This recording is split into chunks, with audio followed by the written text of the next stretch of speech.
I find this funny when I do these sorts of interviews because it's like people I watched on telly when I was a teenager. That also makes me feel very old. Well, neither of us are spring chickens, let's be honest. How old are you? I'm 33 now. How old are you? That's really irritating. I just turned 38, so I'm staring headlong down the barrel. I was going to say the big 4-0. I know. When you were on MTV, that is a long time. It was a long time ago. Wow. I remember I watched on MTV with Kelly Brook. And when I was masquerading as a heterosexual, I had a big poster of Kelly Brook on my wall. Brilliant. I bet she'd be absolutely delighted. Right, so in this country there is a crisis over mental health services. What the coalition government said is there'd be parity of esteem between physical and mental health, which is nice to say as a thing, but in practice there have been huge cuts to mental health services. What made you want to talk out about that issue? If I'm really honest, it wasn't because I'm massively invested in mental health. I found myself astonished that he and the government was spinning the junior doctor strike and basically trying to turn the public, with some degree of success, against doctors. And I'm getting people on time going, I support junior doctors. And to my astonishment, when I first sort of started on Twitter, I used to think that you'd say something like that and you'd have an avalanche of people going, nice one, mate. But what you have is an avalanche of people going, no, they're greedy.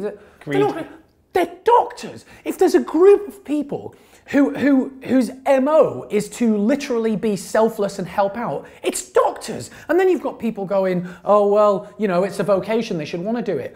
You train for 5 years to do something and then not get paid very much. And it mostly wasn't even about the money anyway. It was about being made to work ridiculous hours. You know, the lorry drivers' hours were protected more than doctors' hours because it's dangerous to do their job. It's very dangerous to be a doctor when you're exhausted. So the sheer sort of arrogance of trying to turn the public against that made me very, very angry. I just got on Twitter and went, you're lying, mate. What did I say? This is what it looks like when a man goes on television and lies to the British public. If I'm wrong, Jeremy Hunt, sue me, I double dare you. He didn't see you, did he? No. Just to ruin the... Not yet.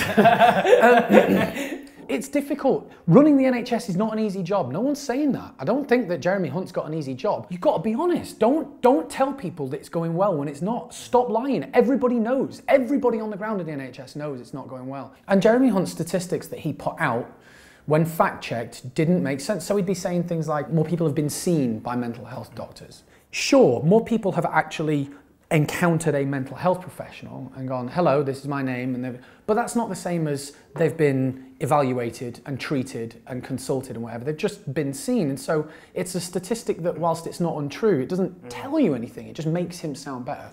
Stephen Hawking said, you are cherry-picking statistics. You're picking the statistics that suit your needs rather than telling the whole picture. And Jeremy Hunt had the audacity to tell Stephen Hawking, whose job is to evaluate statistics, and he's pretty good at it. Are you saying that Jeremy Hunt might not be as qualified as Stephen Hawking? To talk about evidence and statistics. And what Jeremy Hunt's response was, instead of going, oh, I've been called out by Stephen Hawking, I should probably have a think about whether I cherry pick statistics or I need to get damage limitation, he went, Stephen, you're lying, mate.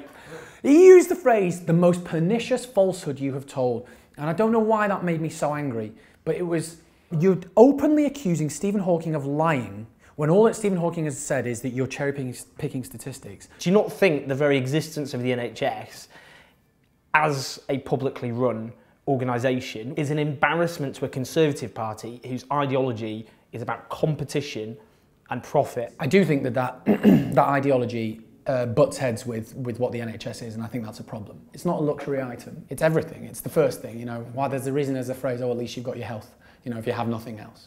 The British government, whoever it is, Tory, Labour, Greens, whoever you want, UKIP. Let's hope not. Although we might as well have a UKIP government, some would say, but anyway.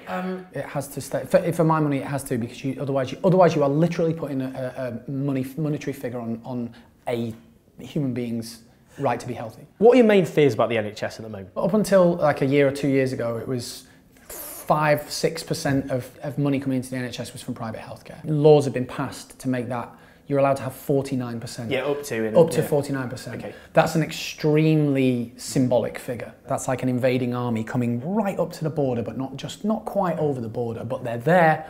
And I'm absolutely, more than ever, kind of advocating for more mental health care, as I realise it's one of the biggest problems facing us now, but actually bigger than anything is this sort of secret privatisation. If I was Piers Morgan, which I'm not, and I would say... Very similar though in a lot of ways. A lot of striking parallels between me and Piers. What I would say is, oh yeah, actor, showbiz, celeb person, get out of politics. Although doesn't apply the same standards to his mate Donald Trump. What do you say to that response? Because that is what people will say. To himself, like what's he most known for? Aside from being fired for staging photographs. But some people will say, it's a very common retort, celebs shouldn't get involved in politics. Obviously, I think that's nonsense because I'm a citizen of the country just as much as anybody else is. There are plenty of people with very opposing views to mine.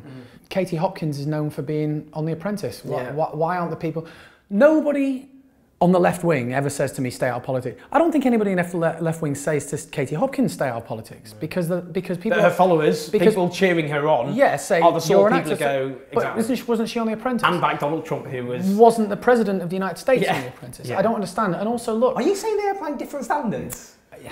Maybe. Shocking. But also, if you're a citizen of a country and you vote and you pay your taxes, you're involved in politics. You have a voice.